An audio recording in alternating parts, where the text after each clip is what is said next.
Alright guys, this episode, I'm very happy about this one. This man has changed my life over the last 7-8 years now. Put a lot of confidence in me, a lot of laughing, a lot of dealing with bullshit, getting rid of a lot of crap that I had built inside. Dov Baron. Dov Baron, my mentor, Dov Baron. Thanks, Sunil. You've come a long way from looking at the floor, my friend. Yeah. So in the speaker program originally, so Sunil and I worked together privately. He was one of my clients, and I helped him with building. He's doing his own work, doing his private work, and helping him build his brand. But part of that was learning to be a speaker, and he was in the Speaker Academy. And the Speaker Academy, the whole audience was about 4 feet in front of him on the floor, constantly. Sunil, where's the audience? Oh, okay. Sunil, where's the audience? Oh, okay. You come a long way, mate. I watch these videos. You are Mr. Confidence, Mr. Like, oh yeah, and you gotta, and when you make sure that you always do the. That's right. It's a long way from where it was, mate. Congratulations. Yeah, thank you. Tell us about yourself and the viewers. Been a speaker facilitator for, would you believe, 35 years this year. Speaking all over the world. Spoke for the UN. I've spoken in Iran. I've spoken every major city of Australia, Canada, US, Europe. Leadership, but particularly purpose-focused. Work with organizations and with leaders, helping them to become purpose-driven, creating purpose-driven cultures with purpose-driven teams. Because if we don't connect to that part of us that is deeply emotional. So people have this idea that they go, oh, I've got my purpose. No, you don't. You have a mission. That's different. Mission is intellectual. So mission is like, here's where we want to go, right? And here's the vision of when we're going to get there. But purpose is not just the why. Simon Sinek says start with why. Great advice. And I agree with the first part. Start with. But you know from the work that we did, what's the why underneath your why? What is it that really drives you psychologically? What is it that upsets you? What is it that pisses you off? What is it that puts fire on your ass every single day to get out of bed? That's the purpose. That's the why of your why. And that's the work that we do. And that's the work that I still love doing with companies and with individuals. And it works. I remember during the speaker program or not speakers program, Mind Mastery, I think you said the ripple effect. Exactly. Right, the ripple effect, and I see that happening now. Yeah. With me, with the company now, this one drop of the pebble, and it's just expanding, getting to him and others around me, and the ones that just don't like that, they end up leaving. Yeah, and then there's other ones that follow in, and you know. Yeah, and you and I talked a lot about that. I mean, it's one of the things I love about this work is there are people who know you. I mean, you have a massive following, and there are people who know you. And you're having a massive impact on their lives, and you're having an impact on their lives, and they are having impact on other people's lives. Yeah. And those people have never heard of Dov Baron, and it's okay. It's good. It's great. It's wonderful, because that's the impact of living your life on purpose.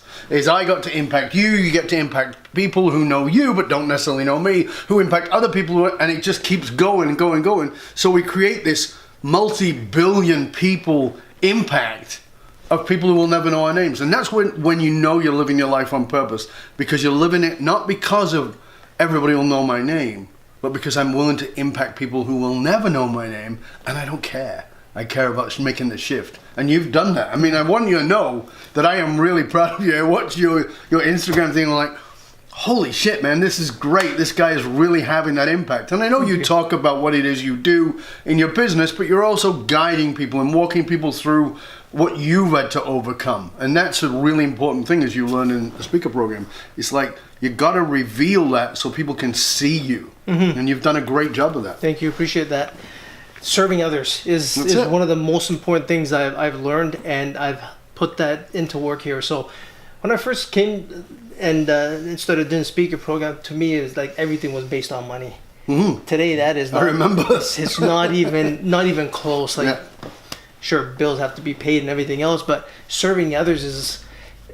I look at it this way. At the end of the day, I close a deal. I get a big check. It doesn't make me happy. But when somebody comes into the office that's 21, 23, or 40 or whatever, and you serve them and they leave happy, I leave fulfilled. Like, it's I've added value to somebody, and it's gonna be there for a very long time. I spoke to somebody on the weekend, we were having a private conversation, who is very money focused. Mm-hmm. And I said, what is money for? Like I asked him, what is money for? And, you know, it's surprising because here's a person who's very money focused. And he was kind of stumped. And he went, well, I guess it's just save and invest and have when you need. And I go, really, that's what money's for? And he goes, yeah, I guess so. I go, you know, that's the answer that most people give, and it's so empty. Money is for experience. You have your money. Yes, you got to pay your bills, like you said. You got to take care of business, of course. But money's there so you can create experiences. Because if I ask you today, what iPhone do you have or what phone do you have, you'll tell me. If I say to you, what phone did you have 3 years ago, you kind of have to think about that. And like, was it this, or was it an iPhone 7, or was it whatever it was, right? Kind of difficult. But I ask you, what was your experience 3 years ago? What was something you really remember? That's like, wow. And so you spent your money on the experience, not on a thing. And we are trained, you know this, we talked about this at My Mastery. We are trained to believe that happiness will come from stuff. And the truth of it is that it does, but it's brief. But when you share an experience, when we get to be together and interact with each other and have this wonderful exchange of ideas and thoughts and feelings, that's a memory. That's what actually connects us. That's what makes us important. So the work we're doing has to have money because it's an interchange with the world we live in. But if I have a shitty experience, your money is actually tainted. Mm-hmm. So I want to, like you said, you want to serve people that you can have the experience with where the two things match. You make money, you have a wonderful experience, and then you get to have impact that ripples out beyond you.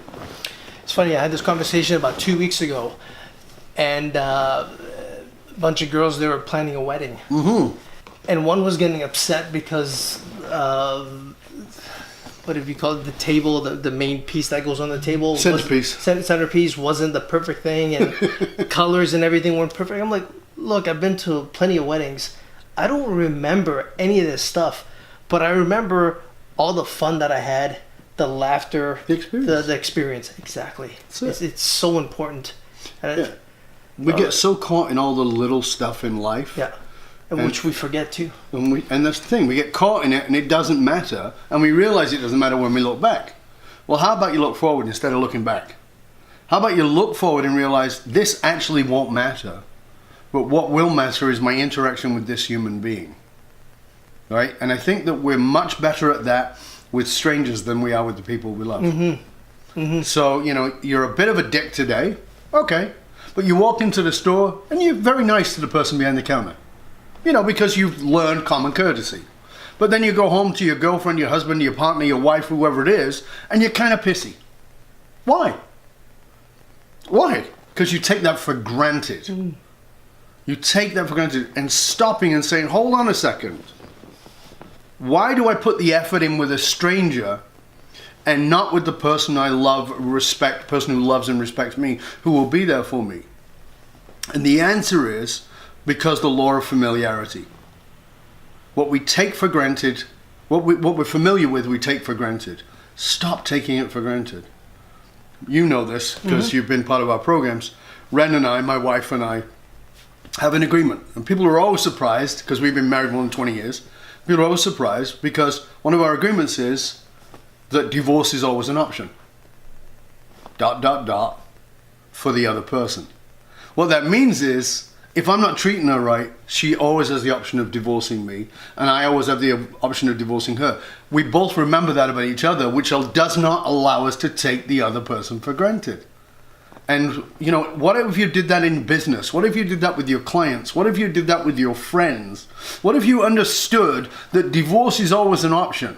That your mom can walk away from you, your dad can walk away from you, your sisters, your brothers, your uncles, your aunts, your friends, your best friend can all walk away if you treat them shitty, but you keep treating them shitty because you go, well, you know me. No, you don't deserve excuses. That's bullshit. Step up. Play a bigger game at a heart and soul level, as well as at a business level, as well as at a brand level. Mm-hmm. looking at that side on the business side, always treat your employees better than the clients. Same thing there. And I fucked up many times there, and I still continue to, right? Until somebody walks away or something bad happens, like, okay, I got to check myself. Now I got the power to do that, right? You're absolutely right. I mean, Branson, Richard Branson is the greatest understanding of that, because he said, employees first, customers second, shareholders third. And everybody thought, well, that's crazy. You got to take care of the stakeholders, the shareholders first. Yeah. Then you take care of your customers, then take care of employees. They did it all backwards. Yeah. Well, Branson actually is a real billionaire. Yeah. Is massively successful and highly respected, because he understands if you take care of the people who work for you, they will take care of your customers. And invariably that will make more profit, and the stakeholders will be happier. Yep.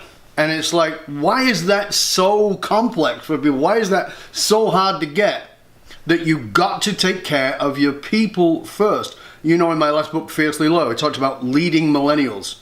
And why millennials are so awesome, and I love millennials, is because they will walk. That's what I love about them. I have no problems with them. I think they're the greatest. But because they'll walk. Because they'll say, you know what? This is bullshit. I'm out of here. Yeah. That is fantastic, because that brings us, a generation who are older, to say, I can't get away with that crap anymore. I got to pull up my game, and I got to really take care of my good people. Because guess what? It's the talent market. The talent, as Shane Green said, in the war on talent, talent won. Yeah, exactly. I was reviewing over the last couple of weeks all the programs I did with you. Oh my God. So that must have took a while. Shit. Stuff that I learned. The one leadership, but that's a different. That's different. But quantum mind mastery. That hit me. That exercise we did on the second day, Here Lies Sunil Prasad. What was that exercise called again? That was the death exercise. That was a death exercise. So we sat in a room, eyes closed, 15 minutes Dov talked, but I was driving, great day, music was on, and all of a sudden, boom, car accident, I'm dead. And then open your eyes to the page and start writing. Here lies Sunil Prasad. That opened everything up for me. And I think that it's particularly interesting. Looking at getting back to people who are younger, we're all immortal until we realize we're not. Right? The reason I was an adrenaline junkie is because I was indestructible until I wasn't. And you don't have to be doing crazy adrenaline sports like I was, but a lot of people feel that way. They feel like, oh, my life's not going to come to an end, but it does. And you get a sense of that as you get older. So bringing us to that moment, as we did in that exercise, of saying, okay, your life's over. Now, when you look back, which is what you did in the exercise, when you look back, what are your regrets? When you look back, what didn't you do? When you look back, what is the shit you were carrying that you needed to dump? When you look back, where didn't you stand up for yourself where you should have? Where were you so busy pacifying everybody else, trying to make your mom and dad happy, trying to make your sisters and brothers and your friends happy, that you sold your own soul? Where didn't you show up in full love? Why didn't you show up in full courage? Now this is your chance. Now you get to walk out of here and be who you really are. And I was talking with somebody who was in that program with you at the same time, and he said he walked out of that program and he describes me walking down Robson Street and feeling like he was a foot taller and feeling like this is who I am. He said he realized he'd silenced himself and he wasn't going to do that. He said he walked past girls and he went, "Hey, how are you?" And he talked to them, and he said he'd never done that. He'd been shy. Yeah. Right? And he goes, "Damn, I'm going to die lonely if I do this." Right? He said, and he just bought a $7 million place in Toronto, and he talked to me about how he'd done that. And he said it was all stuff that was impossible until he did that exercise. Because we don't stop. We're always looking to the next thing. Gary Vee talks about hustle. I'm a fan of hustle. I hustle. You hustle. It's great. But if you're hustling for hustle, then you're in the religion of hustle, and the high priest is Gary Vee. And I love Gary, don't get me wrong. But if your life is not fulfilled, then what are you hustling for? If you're not actually getting the juice out of that, if you're just going from success to success, you're missing the connection. You miss that connection. And what people don't know about Gary Vee, because I know his chief heart officer personally, she's a friend of mine, and Gary's actually very much about the connection and the relationships, not just about hustle, hustle, hustle. But that's the part we see. And we've become addicted to that. And we've got to stop and connect and take these moments to be with each other. Yeah. And be with the courage to be with ourselves, which is even more important, as you well know from the work we do. Yeah. And that's where bond and trust and everything is built. It's all built there. People come into the office, it's just the heart to heart. When people come into my office and talk mortgages or investment or financing, it never turns out to that. It's always connecting, learning about each other, adding value. By the time they leave, we probably had a 2-minute conversation out of the hour on that one specific topic, because I know I can help them. Everything else was just building. Right. Building a connection, building a bond, building a long term. But you see, you get it. That's where so many people fall down, is they go, okay, here's the list and there's 17 things I've got to cover to make sure they know I know what I'm talking about. Here's the news. They don't give a fuck. They actually don't care. People think they care. Listen, if you're in the mortgage business, what's the competition? How many people are doing that? Tons. Nobody's going to beat me in heart to heart. Right. None. But at a business level, right, it's a commoditized business. Everybody's doing it. You know, you're selling real estate. How many realtors are there in Vancouver? Exactly. Like thousands. So if it's a commoditized business, and that's what most people are in, you have to have a point of distinction. And the point of distinction is you. Are you willing to show up and give a shit about the person in front of you, or are you going to tell them how you're going to give them the best deal? Because here's the deal, and you know this very well. Person A shows up, and they're in a commoditized business. Person B shows up in the same commoditized business. Person A's price is $50, making up a number. Person B's price is $55. But person B gives a shit about the person, and it's not an act. So let's get that clear, because some people will put it on. We've both met those, right? But they actually do care, and they want to know, and they're interested, and they'll spend the time and they invest. And as you said, 2 or 3 minutes out of an hour is spent really on the stuff. But this is, who are you? Why do you? What matters? This person will always pay more. They'll go to person B. Yeah. Because we buy from people we like, know, and trust. It's not a big deal. Exactly. Relationship is number one. I've said recently in an interview I was doing, the new bottom line is relationship. Yes. That's it. Yes. You think it's money, it's not. Tell me any piece of business that you don't do that isn't about a relationship. You go, well, I'm in the AI business. Great. So do you sell AI to AI? No, you sell AI to people who use the AI. It's the new bottom line is relationship, and if you don't get that, you will be out of business. I just did a talk called How to Thrive as a Leader in the Age of AI, and it's all about how you have to be relationship focused. All comes down to the heart and talking to people. 5 Maxims. Yes. So I got that blown up. It's sitting in my office. Oh, is it? Good. It sits there. It sits in my wallet. And anytime I meet with a client, and even if I can make money off of them, if one is not there, done. Yeah. Right? It's just, I'm not happy. Why deal with people, hanging out with friends or family or business people when those maxims aren't there?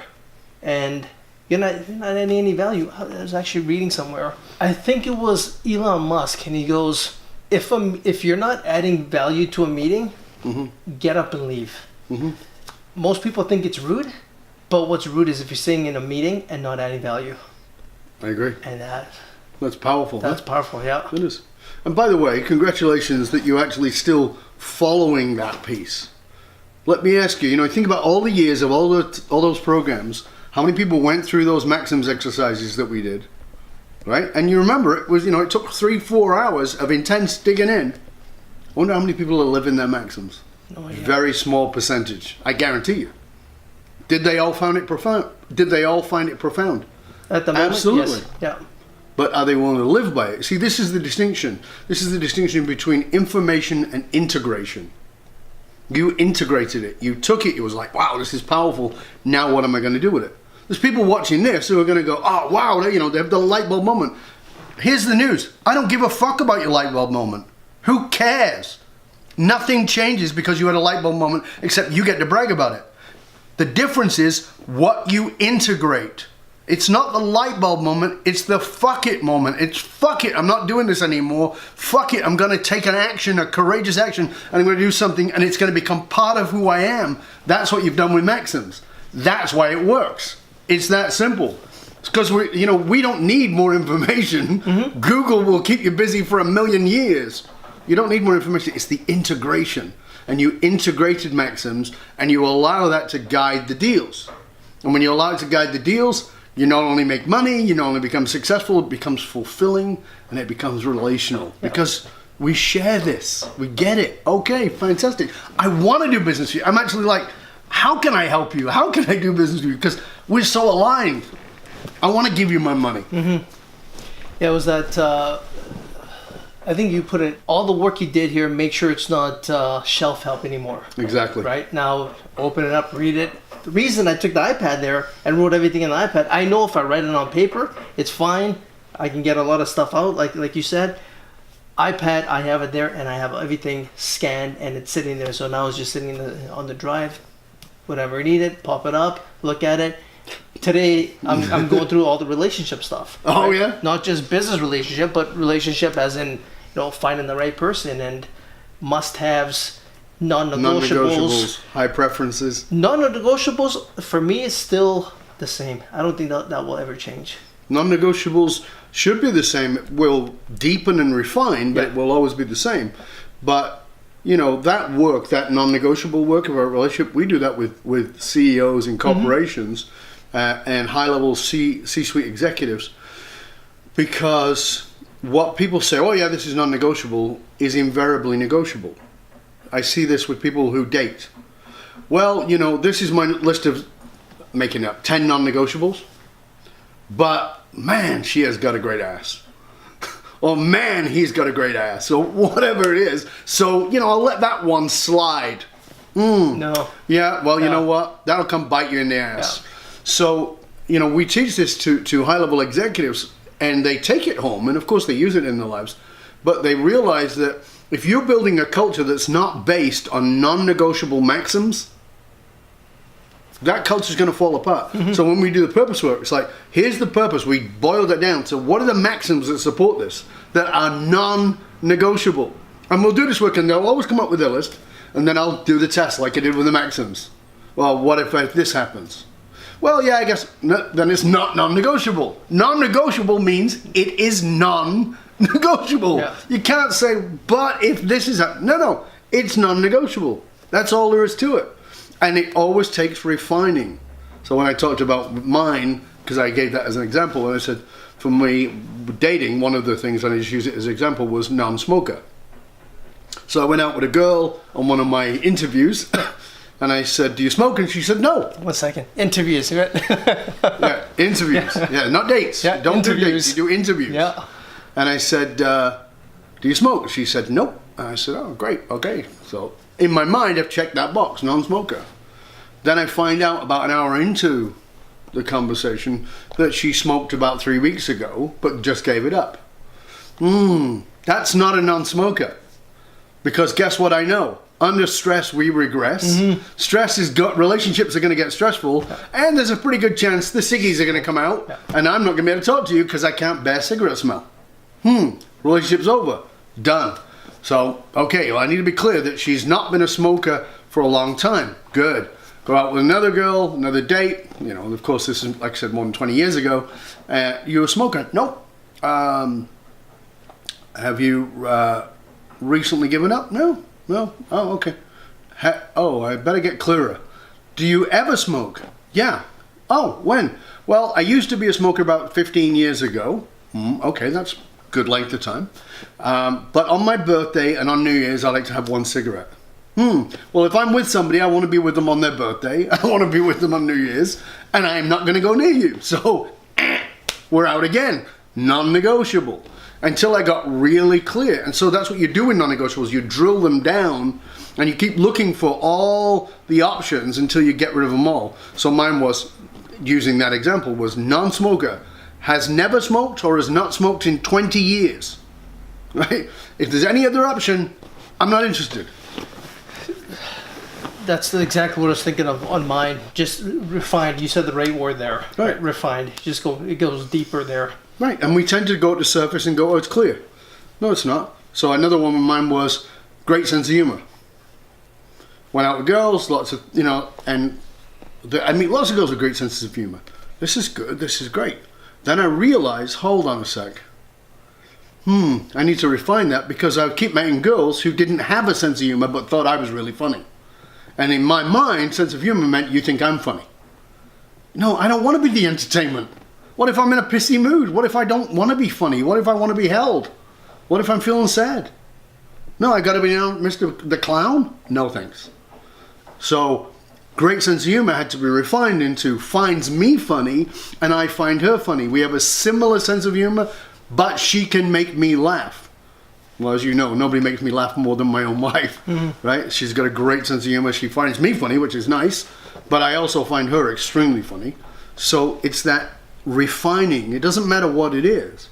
Refine it, get it so clear that it's like you're not trying to, and the problem with this is people try and do this, and you remember this in the program, people try and do this when they're in a relationship.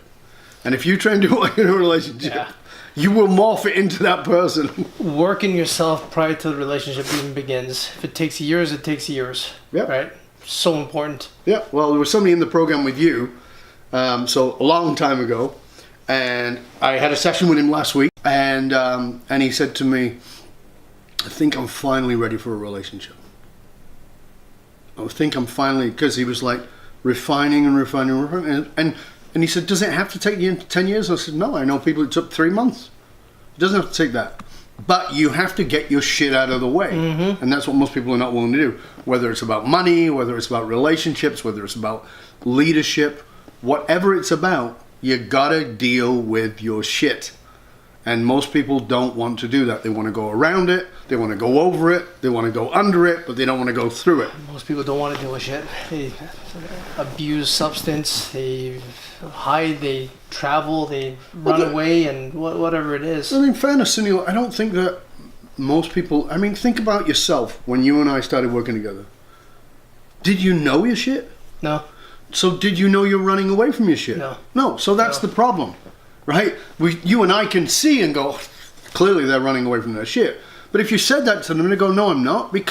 Not because they're in denial, but because they have no awareness. Yeah, true enough. Right? And so oftentimes we need something to slap us upside the head, and then we go, oh my God, maybe you have to fall off a mountain or something. Yeah. For those who are really thick. What else was I was looking into life mastery. A lot of great stuff there, but I think dealing with you I think we're pretty much together for a year. All the time, probably longer than that. And life mastery was the last one I took. Yeah. So by the time I got into that, a lot of the things we already discussed, things went deeper. But how to live your life, wake up, and this is something I struggle with till today as well. Sure. Is waking up, doing the gym thing. Right. Still for some, like, even with Martin and everything, like I can't. Right. It's all right. I got 10 minutes now, sit-ups in the office or resistant band somewhere. For some reason, I just can't get into the habit of 6 a.m. waking up and hitting the gym. It's just, I don't know what's gonna take, but well, again, life, it was body, mind, emotion, soul. And when we did the body part, it was understanding how the circadian rhythm works, how the body works in its own rhythm system.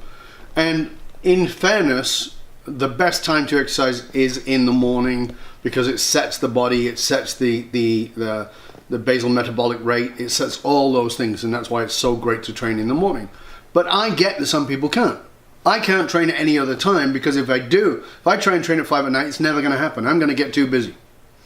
But I know people who like just can't get out of bed and do it. So they have to train at 3 in the afternoon. Great. I don't give a shit. Just do it.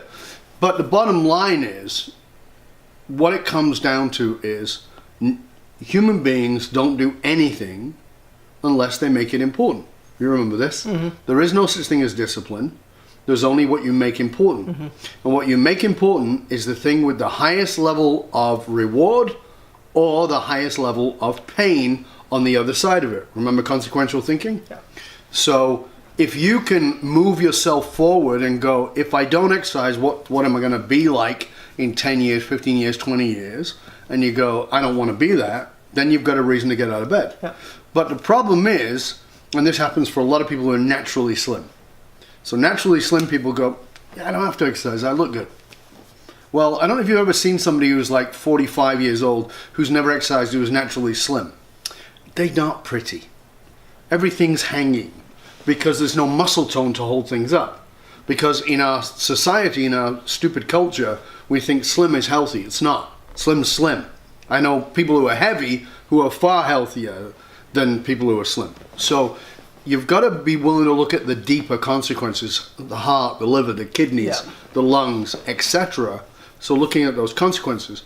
But, you know, I think that when it comes down to exercising, the only thing I know for sure is health becomes important when health becomes important. The problem is most people wait too long. And the only answer I know to that is to create consequential thinking, to say, okay, what does this look like? What does this look like moving down the road? And part of that is to make, so you do the long-term consequential thinking. So if I don't exercise, what's my heart, my lungs, my liver, my whatever it is, going to be like in 10 years? Okay. So maybe I'm vain and I go, well, what am I going to look like? I'm going to look like a bag of spuds. Okay, I don't want to look like that. Okay. So that's a consequence. Then I go, yeah, but I'm still not really that motivated. Okay, let's pull it back. Let's now pull it back and say, okay, here, right now, here, what can I do today? What's my day goal? Right? And here's the thing with a day goal is make your day goal small enough and incremental enough. So whether it's business and money or whether it's exercise, what's my day goal today? So every night I do my gratitudes, and part of my gratitudes is I have to say something that I've achieved in that day. It doesn't have to be big. It doesn't have to be big. I went outside and played in my garden for 10 minutes. That's on my list.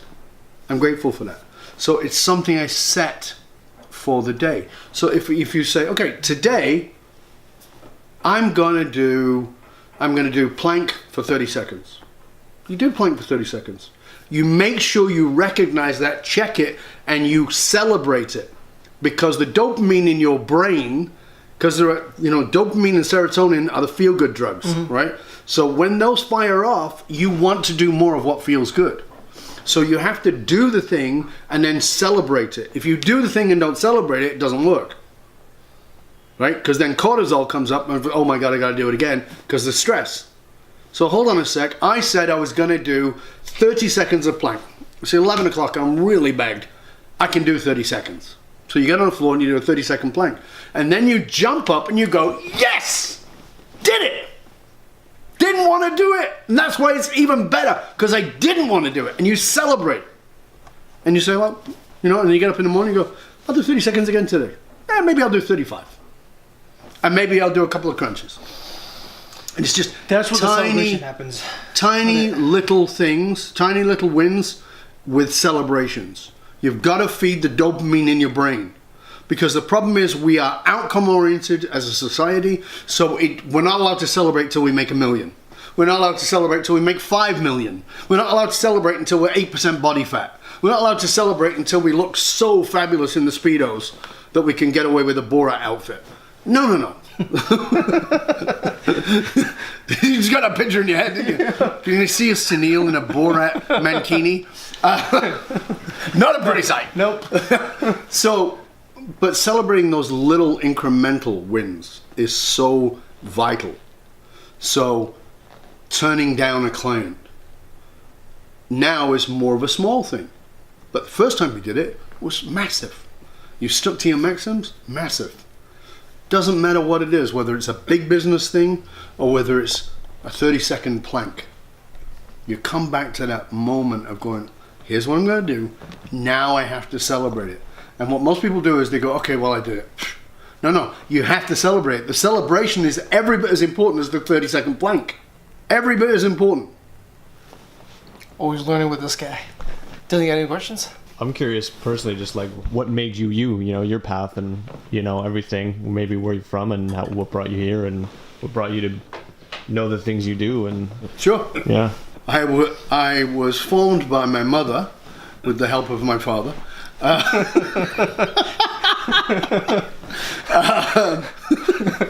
It's not a picture of one in my head, but there you go. No, I was born in northern England in a ghetto at a very young age, and I was born in a ghetto in northern England in a place that was poverty, violence, crime, addiction, all those kinds of things were everywhere. And my old man took off when I was 6 or 7 years old. There's many weird and wonderful stories in there. When I was about 7, my mum was pretty freaked out because I was a pretty weird kid. When other kids were watching cartoons and doing stuff, I was talking to the dead. And my mother thought I was possessed, really. So she shipped me off to the rabbis and said, oh my God, this is before The Exorcist, but I think we need The Exorcist. Is there a Jewish version of The Exorcist? So I started studying Kabbalah and understanding what exists beyond the veil of reality. By the time I was 11, I discovered Prana Yoga, which is the yoga of breath. Started studying that, became very interested in psychology. At 14, made the decision that I was going to leave the UK. At 21, left the UK to travel the world and study with different spiritual masters. So studied Kabbalah with different rabbis, Vedanta, which is Hindu philosophy, with the Dean of the Vedanta University in Bombay, then Buddhism with Buddhist monks, the Tao, and Gnostic Christianity with an Orthodox Catholic bishop. So studied all those religious philosophies and some more modern ones, and got really fed up with all these spiritual dinglings who could tell me which color my chakra was, but couldn't hold down a relationship and were very ungrounded. And as much as I loved many of them, they drove me a bit mad. So I started studying deeper into psychology and studied to become a family counselor and a therapist, which I did. And being a therapist also drove me mad because I got sick of people whining, complaining, and playing the victim and actually not taking any particular action. Now, you should know, while all this was going on, I was an entrepreneur and had businesses in 3 continents. So I had a business in Britain, in Canada, and in Australia. So I ran those businesses concurrently while I was doing all the studying. Then got sick of people moaning, complaining, started studying what was then called the psychology of excellence, which today is called the psychology of leadership, and became fascinated with that, looking at strategies for that, and ended up studying, became a master trainer in neurolinguistic programming, and then in '84 stumbled into quantum physics, started studying quantum physics, and then eventually wrote a thesis on the intersection of quantum physics, metaphysics, and psychology, and personal emotional resonance fields, which you will remember. Mm-hmm. And in '85 or '86, got invited to speak by a friend of mine for my first speaking gig. He wanted me to speak to his group, and I did, and got hooked. And that's where that path began. That's definitely the Reader's Digest version of what it is, that how I've gotten to this journey. But all along there, there's many things have happened. Of course, in June 1990, I was the most successful I'd ever been up until that point. Was an adrenaline junkie, went free climbing up by Whistler in British Columbia and fell approximately 120 feet, 12 stories. Got smashed to pieces and have had many reconstructive surgeries. So that's just some of the highlights. How do you think the path you had been on before even prepared you for like something like that to happen in your life? Prior to the fall, I would have said I was.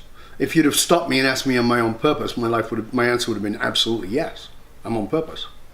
But it's like we were talking about earlier. You don't know what you don't know. And until I fell, I didn't know that I actually wasn't on purpose. I was driven by success. I was driven by significance, but I wasn't driven by purpose. I was driven by passion, for sure. But passion and purpose are vastly different. When I fell, people say, often I've been interviewed, God knows, thousands of times, literally, and people say, it must have been a moment that changed your life. No, it didn't. It stopped my life, for sure. It didn't change my life. See, what people don't realize is when traumatic things happen, for most of us, psychologically, just understanding the psychology of humans, that embeds us. It doesn't change us. It makes us more committed. So when people would say to me after I fell, how you doing? I'd say, I'm great. I'm coming back. I wasn't changing. I was coming back. Mind you, I'm saying this through wired teeth. I'm great. I'm coming back. Because my jaw's all wired closed. So I was more embedded in my ego than I'd ever been. So it didn't change me. It was about 18 months later when I entered I'd been in a very, very dark depression, and I'd never let anybody know. I kept saying I'm great, but I was actually depressed. And I'd had a couple of nights out with my mates and was really thinking, I've lost the ability to laugh because I couldn't laugh. It was like, I was just felt the anger and the rage inside of myself. And one night I went out with the lads and I had a good night out and we had a good giggle and I came home and I was thinking, as I was coming home thinking, maybe this is turning around now because I actually can laugh. And I opened the door, and as I opened the door, the light from outside washed across the kitchen floor. And across the floor I could see festooned garbage. There was kitty litter, there was cans, there were coffee grinds, there was all this shit, and it smelt bad. And I knew exactly who the culprit was, and I went from feeling happy and joyous to feeling enraged. And I raced through the house to find the culprit, and then when I got into the living room, there was the culprit, curled up and all relaxed on the couch, and I was fucking furious, and I lifted my hand to crush it. And about halfway down, stopped, because I'm not a violent person, and instead put my hand underneath and scooped up my cat, and held the cat in my arms, and the cat was cold. The cat was dead. And I began to weep. Just wept. I fell to my knees and I wept. And it was a few minutes in and I realized, why am I crying for a cat I didn't even like? It wasn't even my cat. It was a girl who gave it to me to try and manipulate me. I didn't even like this cat. Why am I weeping? And I suddenly had to face that I was weeping for my life that was gone. That there is no back, there's only forward. And at that point, there were three paths. I could try and go back, which clearly was not working. I could stay where I was, which is so seductive, because I could stay in the victim and I could say, well, I gave it my best, but, shit happens. It's not my fault. It's fate. That was very seductive because I didn't really have to do much. And the third path was to really look for, why am I here on the planet? What's my real purpose? And that's a difficult choice, to actually look at that and say, why am I really here? And that took a lot of digging. Real digging into now the process that I now put people through in 2 days took me 9 deep months to find my purpose, and it's from there. And so that was the transformation. So in life we have these pivotal moments, like falling off the mountain, which is where everybody thinks your life changes, but it doesn't. The moment your life changes is further down the road. It's in a choice point. So you've got a pivotal point and a choice point. The choice point is when everything can appear to go back to normal. Remember, I started to feel happy. Everything could go back to normal. That's what I told myself. But it's at that moment that you have to make a different choice, and that's where your life changes direction. That's when the changes. And that's what actually happened, and I started to do that work. But it wasn't until, I think, 3 years later that I actually knew I was on purpose. Because I'd just done a presentation, a multi-day, in Vancouver, and people are kind, they're generous, they line up at the end and they say thank you. And I know, and you and I had talked about this, that humans, we're not all of us, but most of us are pretty bad at taking in compliments. We have the plexiglass shield, it bounces off. And I realized I was bad at that, and so I trained myself to get better at it by saying, when people would say thank you, I'd say, can I ask you specifically for what? You remember being asked that question? And so people then have to think.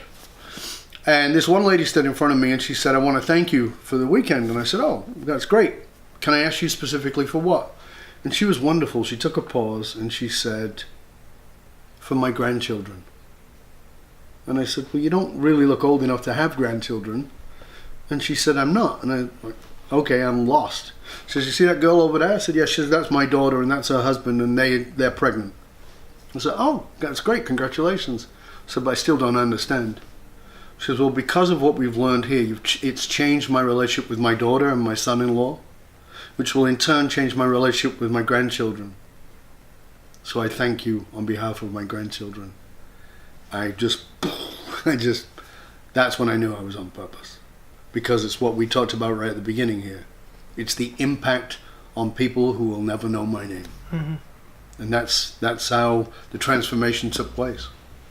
Is there a time when it stops, or when it's like not retiring, but is this something that continues? Go ahead, I'll let you answer first. All your life, or for me, it's the day I die.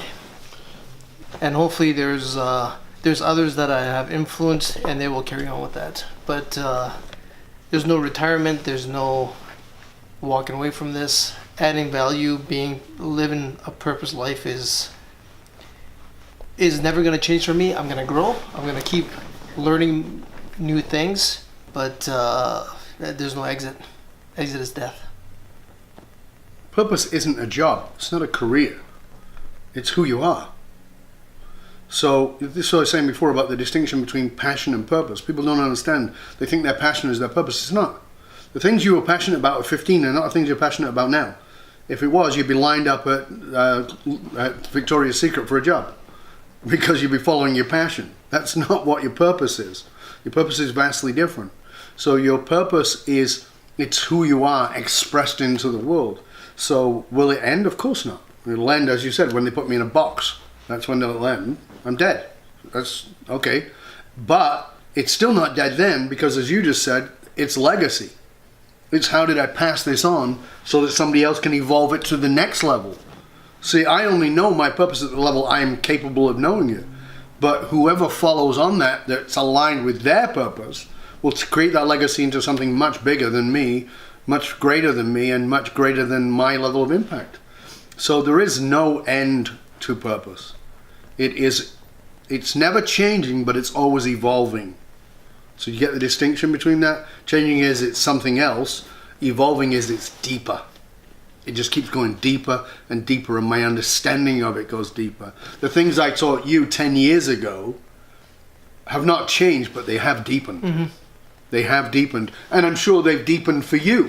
The things you understood about Maxims the day you did that exercise is probably very different than the things you understand about Maxims today. Is it still Maxims? Yes. Was it still the same exercise? Yes. Do you still have the list? Yes. Has it deepened? Absolutely. If you're living it, it's deepened, because that's the journey.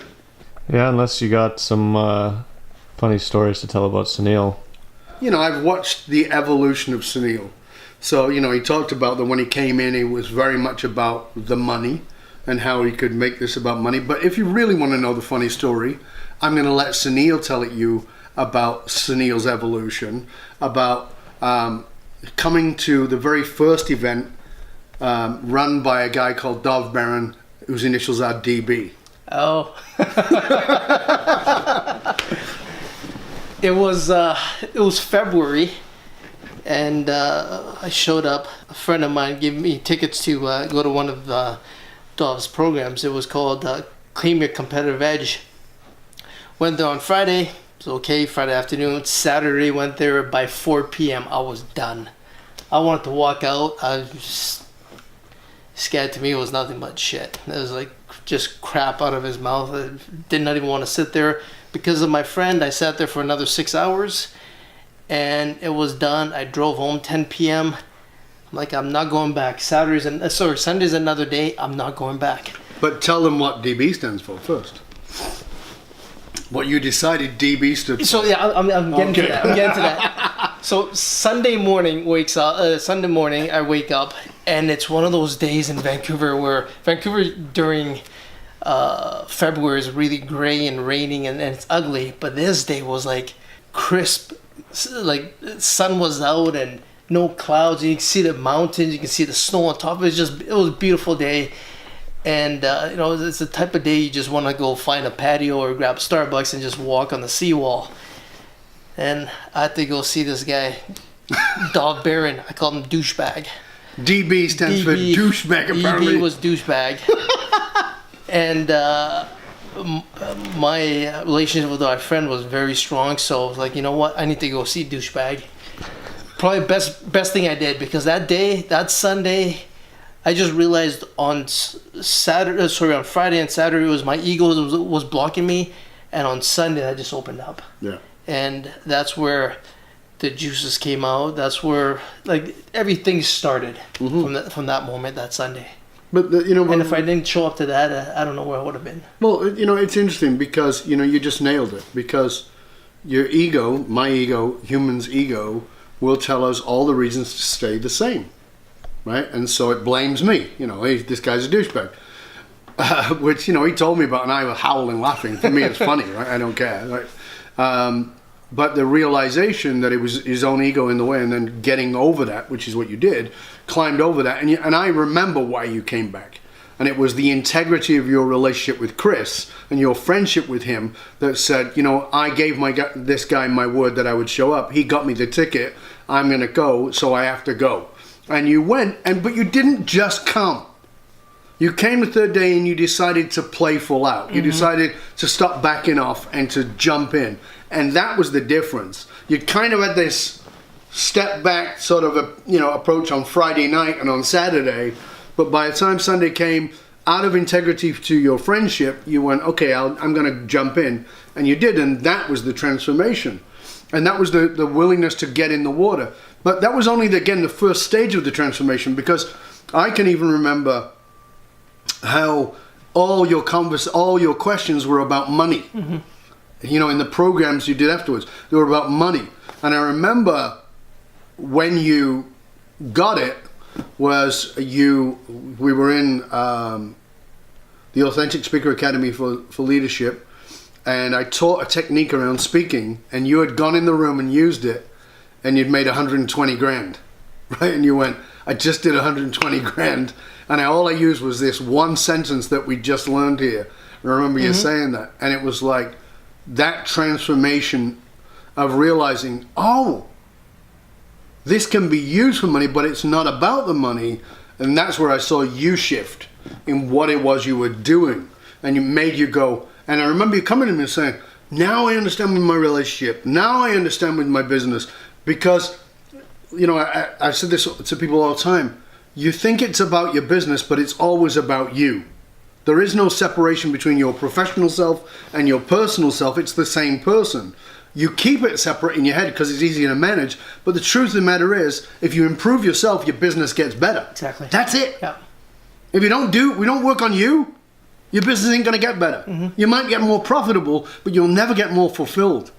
And that's when business is really good. Is I'm making money, but I'm having a great time. Yeah, so I remember those stories. Yeah, exactly. Good times. Good times. Indeed. Actually, sorry, I want to mention one more thing.